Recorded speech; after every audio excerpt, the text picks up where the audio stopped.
जय श्री राम। सनातन ज्ञान की गंगा में आप सभी प्रबुद्धजनों का पुनः हार्दिक अभिनंदन है। आज की कथा का विषय वस्तु है घास का तिनका। रामायण में ये घास का तिनका बहुत ही प्रसिद्ध है।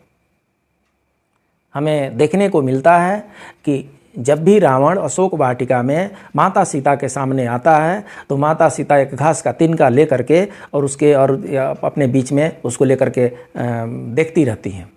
रावण की तरफ नहीं देखती, वो घास के तिनके पर देखती रहती हैं। ये धारावाहिक तो हमने देखा है और हमने चौपाई भी पढ़ी है रामचरितमानस में, लेकिन शायद कम ही लोग समझते हैं इस घास के तिनके का रहस्य। आइए देखते हैं घास के तिनके का रहस्य क्या है। हुआ यूं कि भगवान श्री राम और माता जानकी क्या विवाह संपन्न होने के बाद से माता जानकी अयोध्या नगरी में आ गईं। अयोध्या नगरी में गृह प्रवेश करने के बाद जब उनको पहली बार उनको रसोई पकड़ाया गया, तो आज भी परंपरा है कि जब नई नवेली दुल्हन आती है घर में और उसको पहली रसोई जो होती है वो मीठी रसोई बनाई जाती है, खीर बनाए जाते हैं, पुए पकवान बनाए जाते हैं। इसके पीछे का विधान ये है कि पहला जो खाना होगा वो मीठा होगा, तो घर में मिठास ताउम्र बनी रहेगी, घर में मिठास बढ़ती रहेगी। इसी परंपरा का निर्वाह करते हुए जिस दिन सीता जी को रसोई में ले जाया जाता है, उस दिन माता सीता खीर बनाती हैं और खीर बना करके घर के सभी सदस्यों के बीच में वो बांटती हैं। चारों भाई हैं, ससुर जी हैं और भी कुछ निमंत्रित लोग हैं, और उन सबको वो खीर बांटती हैं। उनके जो भी बर्तन हैं, पात्र हैं, उसमें रखती हैं। संयोग की बात है कि उस समय थोड़ी सी हवा चलती है और हवा चलने से घास का एक तिनका महाराज दशरथ की थाली में जिसमें खीर रखी हुई है उसमें पड़ जाती है।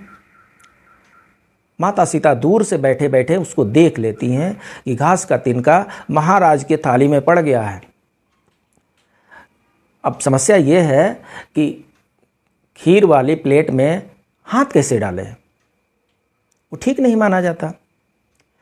इसलिए माता सीता दूर से बैठ करके ही उस तिनके को घूर घूर करके देखने लगी और उस पर इस प्रकार उन्होंने दृष्टि डाला कि वो तिनका जल करके भस्म हो गया।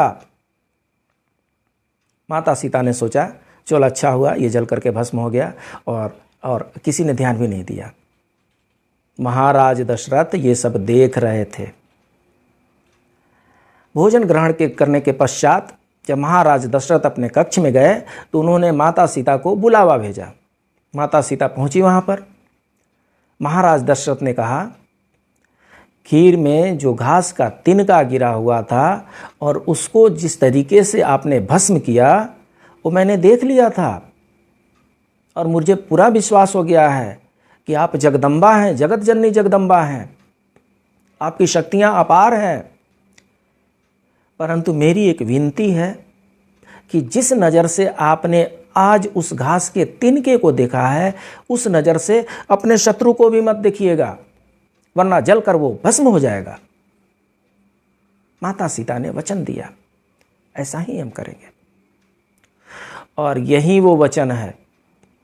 जब जब रावण सीता जी के सामने आता है तब तब वो घास का तिनका अपने सामने रख लेती हैं और उस घास के तिनके पर देख रही होती हैं।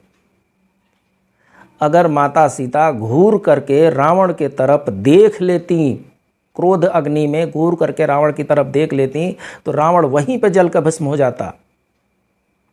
और माता सीता ये नहीं चाहती थी। उसके दो कारण थे। एक तो उन्होंने राजा दशरथ जी को वचन दिया था कि उस नज़र से वो दुश्मन को भी नहीं देखेंगी, और दूसरा कारण ये था कि उनको पता था कि रावण वध का कार्य तो मर्यादा पुरुषोत्तम भगवान श्री राम को करना है। श्री राम इस काम को करेंगे, उनकी ख्याति फैलेगी, उनका महिमा मंडल होगा, तो भगवान का काम भगवान करें। और इसलिए जब जब उनके सामने रावण आता तब तब वो अपने सामने वो घास का तिनका रख लेती और तब उनसे वार्तालाप होता था।